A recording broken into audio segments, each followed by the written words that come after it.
ওনার join করার আগেই ওনার সম্পর্কে আমি, তার কারণ উনি ন্যাশনাল মেডিকেল কলেজে ছিলেন এবং আমাদের তো কলিগ আছে ন্যাশনাল মেডিকেল কলেজে। তো শুনে আমি অবাক লাগলো কি এরকম ক্যারেক্টারলেস লোককে কেন। ওনার সম্পর্কে মোটামুটি ন্যাশনালে একটা দুর্নীতির ব্যাপারটা ছিল। ওনার একটা ডিপার্টমেন্টাল ইনকোয়ারিও তখন চলছিল স্বাস্থ্য ভবনে। তো আমি ভাবলাম কি এবার আরজি করে কপাল মনে হয় খারাপ আছে এরকম লোকের, মানে আরজি করে প্রিন্সিপাল হয়েছে।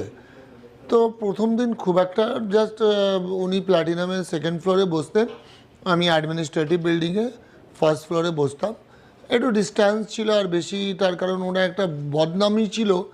খুব একটা ওনার কাছে যেতাম না, আমরা তো এমএসভিপিকে রিপোর্ট করতাম। তখন মানস বন্দ্যোপাধ্যায় এমএসভিপি ছিলেন। এইটা মানে জাস্ট একটা শর্টে। বাট তারপরে হঠাৎ একটা টার্ন হয় মানে দেখি ছাত্ররা রোজ ঘেরা